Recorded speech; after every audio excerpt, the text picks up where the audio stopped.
Episode opening സീനിൽ ഇപ്പൊ സാരഡ അവള് മത്സരിക്കാനായി തയ്യാറായി നിൽക്കുകയാണ്. അവളുടെ ഓപ്പണന്റ് ആയിട്ട് മത്സരിക്കുന്നത് അറായ് എന്ന് പേരുള്ള ഒരു മാസ്ക് മാനാണ്. മീറ്റ്സിക പറയും, നിനക്ക് ഉറപ്പായിട്ടും ഇതിൽ ജയിക്കാൻ കഴിയും, നീയാണ് നമ്മുടെ ഫ്യൂച്ചർ ഹൊക്കാഗെ. അത് കേട്ട് ബൊറൂട്ടോ ചിരിക്കും. സാരഡ, ഉറപ്പായാലും നീ ഈ ബാറ്റിൽ ജയിച്ചിട്ട് വരണം, നീ ഈ ബാറ്റിൽ ജയിക്കണം, അതിനുശേഷം എനിക്ക് നീയുമായിട്ട് ഏറ്റുമുട്ടണം. അതിനവൾ ഫുൾ കോൺഫിഡൻസിൽ, അതെ തീർച്ചയായിട്ടും ഈ മത്സരത്തിൽ ഞാൻ തന്നെ ജയിക്കും, ഞാനാണ് ലീഫ് വില്ലേജിലെ ഫ്യൂച്ചർ ഹോക്ക്, സോ എനിക്ക് ഈ മത്സരത്തിൽ ജയിച്ചേ പറ്റൂന്ന് പറഞ്ഞ് അവളിപ്പോ ആ ബാറ്റിൽ പ്ലേസ് ലക്ഷ്യമാക്കി നടന്ന് ആ ബാറ്റിൽ പ്ലേസിലേക്ക് കയറി വരും. അപ്പൊ അവിടുന്ന് അങ്ങനെ സൂം ചെയ്ത് ഷിക്കഡ ടീമിനെ കാണിക്കും. അവർക്കാണെങ്കിൽ നല്ല വിഷമമുണ്ട്, പക്ഷെ മാക്സിമം അതൊന്നും പുറത്ത് കാണിക്കാതെ അവർ കൺട്രോൾ ചെയ്ത് അവിടേക്ക് വരും. ഡെങ്കി പറയും, ഐസ് നിങ്ങളുടെ ഫൈറ്റ് അടിപൊളിയായിരുന്നു, എനിക്കത് ഒരുപാട് ഇഷ്ടപ്പെട്ടു. ഇവിടെ ബാറ്റിൽ സ്റ്റാർട്ട് ചെയ്യും, ആ മാസ്ക് മാൻ ആണെങ്കിൽ അവൾ അറ്റാക്ക് ചെയ്യാണ്, അവള് വിട്ടുകൊടുക്കില്ല. അവളുടെ ശരീരം കണ്ണുപയോഗിച്ച് അവൾ അവനെ കൺട്രോൾ ചെയ്ത് പവർ മനസ്സിലാക്കാൻ ശ്രമിക്കും. പക്ഷെ അവനാണെങ്കിൽ ആ ശരീരം കണ്ണിനെ പോലെ തോൽപ്പിച്ച് അവളെ വീണ്ടും വീണ്ടും അങ്ങനെ ചാടി ചാടി അറ്റാക്ക് ചെയ്യാണ്. എനിക്കാണെങ്കിൽ ആ ഫൈറ്റ് ഭയങ്കരമായിട്ട് ഇഷ്ടാവും. വാവ്, സാരഡ അവൾ അടിപൊളിയായിട്ട് ഫൈറ്റ് ചെയ്യുന്നുണ്ട്. അതിന് ഇവാബെ ചോദിക്കും, നിന്റെ കണ്ണ് പൊട്ടക്കണ്ണാണോ? അവളുടെ ഓപ്പണന്റ് അവനാണിപ്പോ കൂടുതൽ പവറിൽ അവളെ കൗണ്ടർ അറ്റാക്ക് ചെയ്തുകൊണ്ടേയിരിക്കുന്നത്. ഇവിടെ ആ മാസ്ക് പയ്യൻ അവനിപ്പോ പുതിയൊരു വെപ്പൻ എടുത്ത് സാരഡയെ അറഞ്ചം പുറഞ്ചും തല്ലും. അവളാണെങ്കിൽ സിമ്പിളായി ഒരു കത്തിയെടുത്ത് അതങ്ങനെ ലോക്ക് ചെയ്ത് പിടിക്കും. അവൾ അവന്റെ കൈ പിടിച്ച് തിരിച്ച് ഗെഞ്ചിപ്സ് ഉപയോഗിച്ച് അവനെ ലോക്ക് ചെയ്യാൻ ശ്രമിക്കും. പക്ഷേ അവൻ സിമ്പിളായിട്ട് അവളെ തള്ളി താഴെയിടും. ഷിക്കടയ്ക്കാണെങ്കിൽ അത് വിശ്വസിക്കാൻ പറ്റില്ല. This is unbelievable. സാരഡയുടെ ഗെഞ്ചിപ്സു അതിനെ പോലും അവൻ ഈസി ആയിട്ട് ബ്ലോക്ക് ചെയ്യാൻ പറ്റുന്നു. സാരഡയ്ക്കാണെങ്കിൽ എന്താ ചെയ്യേണ്ടതെന്ന് അറിയില്ല. അവൾ കൂടുതൽ കാര്യമായിട്ട് അവനെ ശ്രദ്ധിച്ചു നോക്കും. ഈ സാൻഡ് ഷിനോബി അവൻ എന്നെ കഴിഞ്ഞ് പവർഫുൾ ആണോ? എന്തുകൊണ്ടായിരിക്കും എനിക്കിവനെ ഡിഫീറ്റ് ചെയ്യാൻ കഴിയാത്തത്? ഉടനെ അവർ രണ്ടുപേരും ഇപ്പൊ വമ്പൻ ആക്ഷനൊക്കെ ഇട്ട് വീണ്ടും പൊരിഞ്ഞ അട്ടിയിടി ബഹളം. ബൊറൂട്ടോയ്ക്കാണെങ്കിൽ അവരുടെ ഫൈറ്റ് കാണുമ്പോൾ തന്നെ എന്തോ കുഴപ്പമുള്ളതായിട്ട് തോന്നും. ബൊറൂട്ടോ നിലവിളിച്ച് പറയും, സാരഡ മാർക്കോ, ലോങ് ഡിസ്റ്റൻസിൽ നിന്ന് അവൻ അറ്റാക്ക് ചെയ്യേ. അവനിപ്പോ അവളെ പിടിച്ചു വലിച്ച് കയ്യിലും കാലിലും ഒക്കെ കത്തിയെടുത്ത് വെട്ടുകയാണ്. ചോര തുളുമ്പി ഒരുപാട് വേദനയില് സാരഡ അങ്ങനെ നിൽക്കും. പക്ഷെ അവൾ അടുത്ത നിമിഷം മിസുഗാഗയുടെ ഗ്രാമത്തിൽ നിന്ന് പഠിച്ച ആ ഒരു ലൈറ്റ്നിങ് ചിപ്സു അതുപയോഗിച്ച് അവനെ അടിച്ച് തെറിപ്പിക്കും. ആ മാസ്ക് പൈന്റെ നേർക്ക് ആ ഒരു ലൈറ്റ്നിങ് പവർ അത് അത്ര ക്ലിയർ ആയിട്ട് അടിക്കില്ല. അവൻ ജസ്റ്റ് മിസ്സിന് തെന്നി മാറും. പവർ ആ ചുമരിലിടിച്ച് കാണികൾക്ക് നേരെ ചുമരിടിഞ്ഞ് വീഴാൻ തുടങ്ങും. ഉടനെ മെറ്റലിൽ അവൻ ചാടി വന്ന് ആ ബിൽഡിങ്ങിന്റെ പീസൊക്കെ ചവിട്ടി തെറിപ്പിച്ച് അങ്ങനെ സ്റ്റൈലായിട്ട് നിൽക്കും. ഇവിടെ സാരഡയാണെങ്കിൽ ചുറ്റും നോക്കും, അവനെ കാണാനുണ്ടാവില്ല. അപ്പൊ അവര് കാണും, അവരുടെ തൊട്ട് മുകളില് അവൻ അവളെ എയിം ചെയ്ത് നിൽക്കുകയാണ്. ഇവനെങ്ങനെ ഇത്ര പെട്ടെന്ന് മുകളിലെത്തി? അവളങ്ങനെ ചിന്തിച്ച് നിൽക്കുമ്പോഴായിരിക്കും അവൾക്ക് പിടികിട്ടുക അവനൊരു പപ്പഡ് യൂസറാണ്. ആക്ച്വലി സാരഡ അറ്റാക്ക് ചെയ്തത് അതവന്റെ പപ്പടാണ്. റിയൽ മാസ്ക് പയ്യൻ ആ ഫൈറ്റൊക്കെ കണ്ട് മുകളിലിരിക്കുകയായിരുന്നു. സാരഡ പറയും, നിന്നെ കണ്ടപ്പോൾ തന്നെ എനിക്കത് മനസ്സിലായിരുന്നു നീ ഒരു പപ്പടാണെന്ന്. കാരണം എന്റെ ഒരു മൂമെന്റിൽ പോലും നീ കുറച്ചു പോലും പേടിച്ചില്ല. എന്റെ ശരീരം കണ്ണിൽ പോലും നിന്റെ മൂമെന്റ്സ് എനിക്ക് മനസ്സിലാക്കാനോ നിന്റെ മുഖത്തെ പേടി എനിക്ക് കാണാനോ സാധിച്ചില്ല.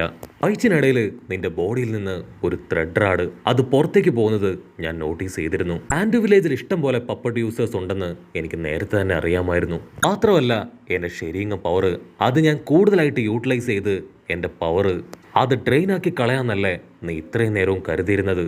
പക്ഷെ അത് നടക്കില്ല. അവനാണെങ്കിൽ ഇപ്പൊ സാരഡ പറയുന്ന ഓരോ കാര്യങ്ങളും കേട്ട് പേടിയാവാൻ തുടങ്ങും. മാത്രമല്ല അവൻ കൺട്രോൾ ചെയ്തിരുന്ന ആ പപ്പടിന്റെ ത്രെഡ് അത് ഇതുവരെ അവൻ കട്ട് ചെയ്തിട്ടില്ല. ഇവിടെ ബൊറൂട്ടോയ്ക്കാണെങ്കിൽ ഒന്നും മനസ്സിലാവില്ല. അവൻ മീറ്റ്സികയോട് ചോദിക്കും, ഇവിടെ എന്താ നടക്കണേ? അതിന് മീറ്റ്സിക പറയും, അവൻ ആക്ച്വലി ഒരു പപ്പഡ് യൂസറാണ്. അവൻ പപ്പടിനെ വെച്ചാണ് ഇത്രയും നേരവും സാരഡയായിട്ട് ഫൈറ്റ് ചെയ്തത്. പക്ഷെ സാരഡ അവളിപ്പോ എല്ലാം തന്നെ മനസ്സിലാക്കിയിരിക്കുന്നു. സോ അതുകൊണ്ട് ഇനി അവന്റെ പ്ലാനൊന്നും കറക്റ്റായിട്ട് വർക്കൗട്ട് ആവില്ല.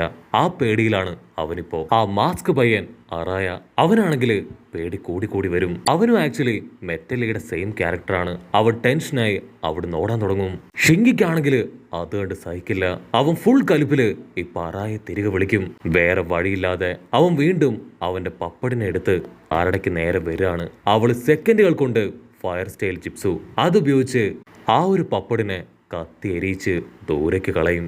അങ്ങനെ ആ ഒരു ബാറ്റില് ഇപ്പൊ സാരഡ ജയിച്ചിരിക്കുകയാണ്.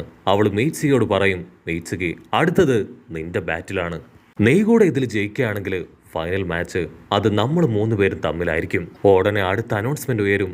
മീറ്റ്സുഗി വേഴ്സസ് ഷിങ്കി കോമ്പറ്റീഷൻ. അവർ രണ്ടുപേരും അവിടേക്ക് വന്ന ഉടനെ ഫൈറ്റ് ആരംഭിക്കും. മീറ്റ്സുഗി ആണെങ്കിൽ വിൻസ്റ്റൈലൊക്കെ ഉപയോഗിച്ച് വളരെ സീരിയസ് ആയിട്ടായിരിക്കും അവനോട് ഫൈറ്റ് ചെയ്യുക. ഷിങ്കി ആണെങ്കിൽ മെറ്റൽ വെച്ച് അവനെ ലോക്ക് ചെയ്യാൻ ശ്രമിക്കും. മീറ്റ്സുക അവന്റെ സ്നേക്ക് പവർ ഉപയോഗിച്ച് രക്ഷപ്പെട്ട് പുറത്തേക്ക് വരും. അതിനുശേഷം അവന്റെ കയ്യിലുണ്ടായിരുന്ന ഷിങ്കിയുടെ ആ ഒരു സാൻഡ് അത് താഴേക്കിടുകയാണ്. മീറ്റ്സുഗി വീണ്ടും അവന്റെ വിൻ സ്റ്റൈൽ ഉപയോഗിക്കും. പക്ഷെ അവനാണെങ്കിൽ ഓരോ തവണ വിൻ സ്റ്റൈൽ മീറ്റ്സുഗി ഉപയോഗിക്കും തോറും അയൺ സാൻഡ് വെച്ച് മീറ്റ്സുഗിയെ ബ്ലോക്ക് ചെയ്ത് ഓരോരോ ഭാഗത്തേക്ക് രക്ഷപ്പെട്ട് പോയിക്കൊണ്ടേയിരിക്കുകയാണ്.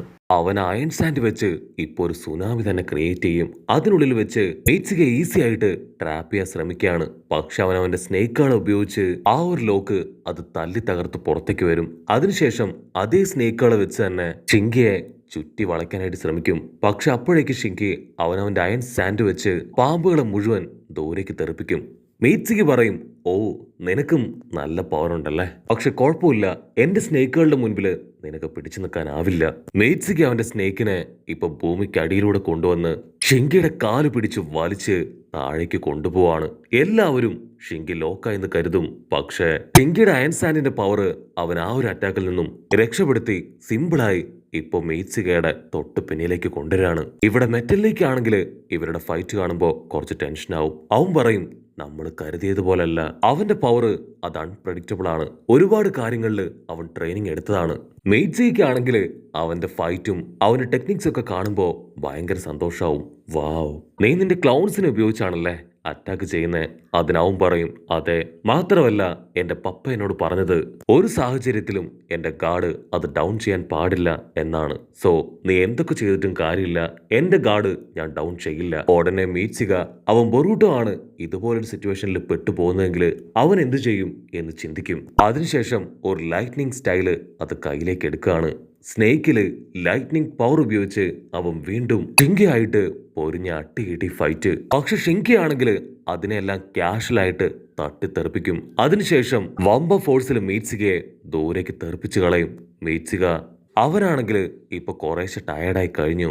അപ്പൊ ഷിങ്കി അവന്റെ സാൻഡ് ഉപയോഗിച്ച് ഇപ്പൊ ഒരു സ്ക്വാഡ് പോലെ എന്തോന്ന് ക്രിയേറ്റ് ചെയ്യും. മീറ്റ്സുഗ പറയും, നിന്റെ ബോഡിയിൽ ഓൾറെഡി ഞാൻ എന്റെ സാൻഡ് ഫിക്സ് ചെയ്തിട്ടുണ്ട്. അതിൽ മാഗ്നറ്റിക് പവർ കൊടുത്തു കഴിഞ്ഞാൽ എന്താ സംഭവിക്കാൻ നിനക്കറിയോ? ഇനിയുള്ള കാര്യം ഞാൻ പറയല്ല, ചെയ്ത് കാണിക്കുന്നു പറയും. ഇവിടെ ബൊറൂട്ടോയ്ക്കാണെങ്കിൽ അവന്റെ ഹാർട്ട് ബീറ്റ് കൂടും. ഉടനെ സാരഡ അവള് ബൊറൂട്ടോയുടെ കൈ പിടിച്ച് പറയും, മീറ്റ്സുഗ അവൻ ഒരുപാട് ജിപ്സ് യൂസ് ചെയ്യുന്നുണ്ട്. സോ അവന്റെ ചക്ര പവർ അത് ഓൾറെഡി ഒത്തിരി ട്രെയിനായി പോയിട്ടുണ്ടാവും. മീറ്റ്സുഗ ഒരു സെക്കൻഡ് അവന്റെ സേജ് ജിപ്സുവിനെ കുറിച്ച് ആലോചിക്കും. ഞാൻ ആ സേജ് ജിപ്സു അത് ഉപയോഗിക്കണോ വേണ്ടയോ? അവൻ അങ്ങനെ കൂലങ്കക്ഷമായിട്ട് ആലോചിച്ച് ഒരു സെക്കൻഡ് ബൊറൂട്ടോയെ നോക്കും. അവൻ കാം ഡൗൺ ആയി അവന്റെ ഗാർഡ് ഡൗൺ ചെയ്യും. അപ്പോഴേക്ക് ഷിങ്കിയെ ആ റാഡ് അത് അവൻ നേരെ വലിച്ചെറിയാണ്. മീറ്റ്സുഗ നിലവിളിച്ച് പറയും, ഞാൻ ക്വിറ്റ് ചെയ്യാണ്, ഞാനിതില് തോറ്റിരിക്കുന്നു.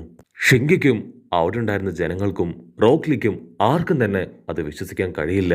പക്ഷെ അവൻ തീർത്തു പറയും, അതെ ഞാൻ ക്വിറ്റ് ചെയ്യാണ്, ഇനി എനിക്ക് മത്സരിക്കാൻ താല്പര്യമില്ല എന്ന് പറഞ്ഞ് പുറത്തേക്ക് പോകും. മീറ്റ്സുഗ ആണെങ്കിൽ തല താഴ്ത്തി അങ്ങനെ നടന്നു വരും. ഉടനെ ഷിങ്കി അവൻ ചോദിക്കും, സത്യം പറയ്, നീ എന്തിനാ ഗിവപ്പ് ചെയ്തത്? എനിക്കറിയാം നിനക്ക് നല്ല പവറും എബിലിറ്റിയും ഉണ്ടെന്ന്, പക്ഷെ എന്നിട്ടും നീ ഗിവപ്പ് ചെയ്തു. ഉടനെ മീറ്റ്സുഗ ചിരിക്കും, ഞാൻ എന്റെ റിയൽ പവർ അത് കാണിച്ച എന്റെ അച്ഛൻ ആരാണ്, അമ്മ ആരാണ്, എന്റെ പവർ എന്താണ്, അങ്ങനെയുള്ള എല്ലാ കാര്യങ്ങളും ഈ ഗ്രാമത്തിൽ റിവീൽഡ് ആവും. ഞാനിവിടെ താമസിക്കുന്നത് വരെ ആരും അതറിയാൻ പാടില്ല. ബൊറൂട്ടോയ്ക്ക് സാരഡയ്ക്കും ടെൻഷനായി അവർ രണ്ടുപേരും മീറ്റ്സുഗയുടെ അടുത്തേക്ക് വരും. നിനക്ക് എന്തു പറ്റി, എന്താ ഉണ്ടായേ? മീറ്റ്സുഗ ക്യാഷ്വലായിട്ട് നിൽക്കും, എനിക്ക് കുഴപ്പമൊന്നുമില്ല, അവന്റെ കൂടെ ഫൈറ്റ് ചെയ്യാൻ നിൽക്കാൻ എനിക്കാവില്ല. അപ്പൊ അവിടുന്ന് അങ്ങനെ ബ്ലാക്ക് ഔട്ട് ചെയ്ത ഫൈനൽസിലേക്ക് സെലക്ട് ആയിരിക്കുന്ന സാരഡ, ബൊറൂട്ടോ, ഷിങ്കി അവര് 3 പേരെയും ഇപ്പൊ ഗ്രൗണ്ടിലേക്ക് വിളിക്കും. നിങ്ങളുടെ 3 പേരുടെയും മത്സരം അത് നാളെയാണ് ഫൈനൽ ബാറ്റിൽ നടക്കുക. സോ നിങ്ങൾ വളരെയധികം പ്രിപ്പയർഡ് ആയിരിക്കണം നാളത്തെ എക്സാമിന് വേണ്ടി. അവിടുന്ന് അങ്ങനെ ബ്ലാക്ക് ഔട്ട് ചെയ്ത മോഗി അവളാണെങ്കിൽ അവളുടെ ഷിക്കഡയും ടീമുമായിട്ട് ഇപ്പൊ റെസ്റ്റോറൻറ്റിലേക്ക് വരികയാണ്. ഒറ്റതിനെ ഓർത്ത് നിങ്ങൾ ആരും വിഷമിക്കേണ്ട ആവശ്യമില്ല. ഉറപ്പായിട്ടും നെക്സ്റ്റ് എക്സാമിൽ നിങ്ങൾ ജയിച്ചിരിക്കും. അതിനുവേണ്ടിയുള്ള ട്രെയിനിങ് അടുത്ത ദിവസം തന്നെ നിങ്ങൾക്ക് സ്റ്റാർട്ട് ചെയ്യാണ്. അങ്ങനെ അവർ പറഞ്ഞുകൊണ്ടിരിക്കുമ്പോഴായിരിക്കും അവർ ഓർഡർ ചെയ്ത ഫുഡും ബില്ലും അവിടേക്ക് വരിക. മോഗി ആണെങ്കിൽ ആ ബില്ല് കണ്ട് ഷോക്കാവും. കട്ട് ചെയ്ത സാരഡ അവളിപ്പോ വീട്ടിലേക്ക് വന്നിരിക്കുകയാണ്. സാക്കുറ ആണെങ്കിൽ അവൾക്ക് ആവശ്യമായിട്ടുള്ള ട്രീറ്റ്മെന്റ് ഒക്കെ കൊടുത്ത് അവളെ റൂമിലേക്ക് പറഞ്ഞയക്കും.